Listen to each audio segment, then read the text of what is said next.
Here is the easiest way to get rich quick without having to put in any risk, without having to trade stocks or property or crypto. Easiest way to feel rich, to have a lot of spending power, to have a high savings rate, etc., is to use geographic arbitrage. It's to exploit the price differences across different countries, because those price differences can be absolutely massive for the exact same thing. You get a haircut in Switzerland, you pay $50. You get the same thing in Thailand, you pay $5. But the issue is that you can't necessarily always exploit that delta, right? For example, with that haircut. But you can sometimes, maybe even on a scalable way, bridge that geographical gap. So you can, for example, produce goods in cheap countries, sell them in expensive countries. Or you could produce labor, services, right? Programmers, for example, in a cheap country like India, and then sell it to an expensive country like Switzerland. So this is not a new concept, but I think on the individual level, it's still relatively new. Individually, still not a lot of people do this. Very few people get a job, say a tech job in Switzerland, and then they end up living in Thailand and doing this completely remotely. Not every company will be okay with that, but some will. And you don't need every company. You just need the ones that are okay with it, that are okay to pay you Switzerland income while you live somewhere else where it's cheaper. I believe this is the single biggest lever you can pull to have a huge savings rate while still having a very nice lifestyle. You can send your kids to international school in Thailand, you can live in a huge house, and you can be an entry-level programmer in Switzerland. It's impossible to do this in any other way, to get that much of a delta between spending and income that quickly than to use this geographic arbitrage. Now say you don't want to pull this off, right? Say you feel not safe in doing something like this. You could also simply think about this in a delayed time fashion, as in you do not have to necessarily save that much money for retirement as you initially might have expected, right? You don't have to have the hundreds of thousands or the millions of dollars in order to retire well. You can simply save less and then plan on retire in a cheaper country, right? Plan on retire in Thailand or in the Philippines or those kind of countries, right? Where you maybe have only 1/5 or maybe even less of the expenses where you currently live. There's no necessity whatsoever to still live in a densely populated urban area where people compete for space, where people compete for jobs. There's no need to live in these kind of places once you're retired.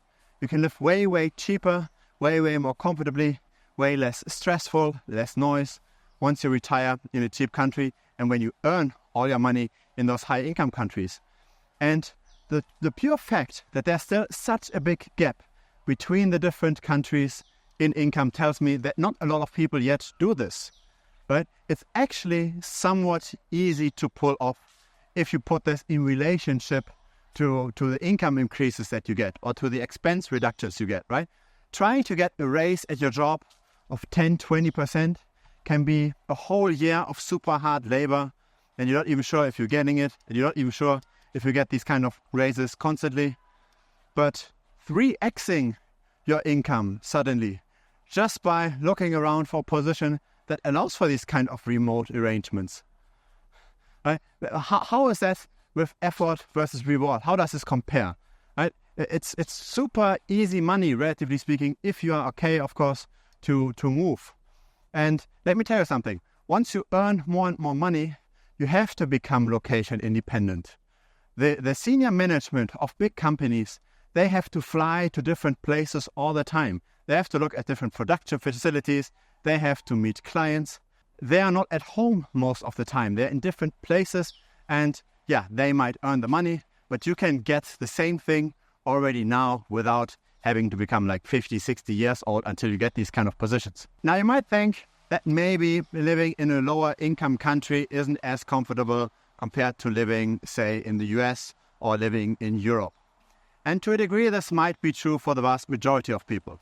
But since you earn such a high income, you can be in an area that's comparatively comfortable, right? You can be among the rich people within that country.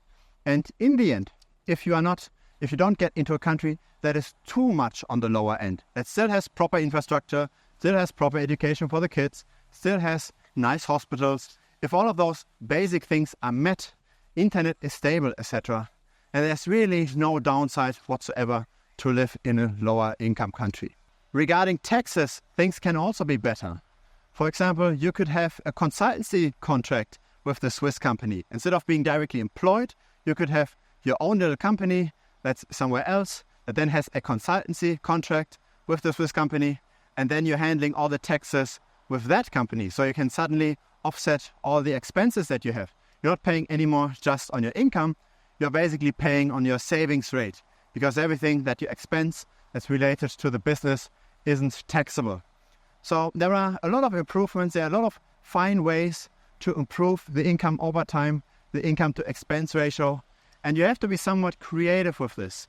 Don't just try to climb the corporate ladder, don't just try to work hard in a job and think that you will end up in a good spot 10 years from now. This is probably, for the vast majority of people, not anymore the easiest way to do things. If you want this easy, if you want this fast, if you want this when you're still comparatively young, then try that geographic arbitrage. I personally know a lot of people that do this. They, for example, earned their money in Switzerland as an IT developer. They saved their money up for a while and then in the end bought flats in Germany, in cheap towns in Germany, because the income in Switzerland is way higher than in Germany. And so again, you're saving up in the end to then get a stable long-term income in Germany. And yeah, you can then decide wherever you want to live. Right? This person then ended up moving to Costa Rica. So he's not living in Germany anymore, but still he has now cash flow positive, nice property in Germany that he bought with his job that he did in Switzerland. So target those high income countries, figure a way to get in contact with maybe headhunters in those countries, figure a way to maybe build some friendships online with people in that country.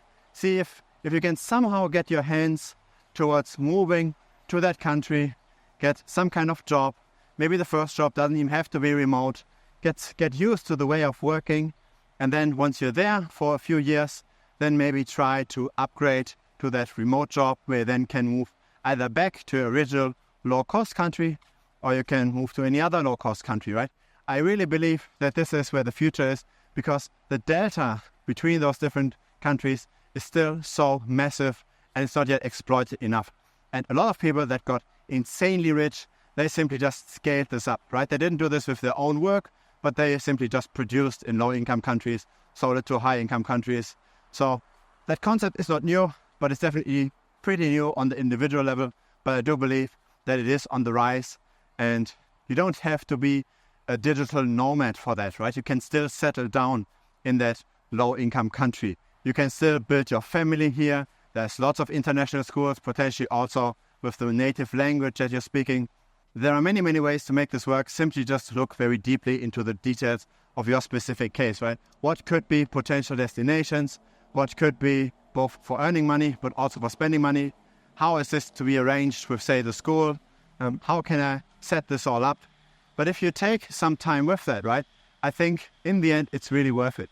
If you've got a target in 2 or 3 years, I want to make that happen, then I do believe that this will be way, way better rewarded than if you simply just tried to go the linear path on your current career. Feel free to comment down below. I know this is a rather controversial topic. Would like to know your input as well. And if you enjoyed this video, please give this a like as well. It helps the channel grow. See you next time and feel free to subscribe. Cheers.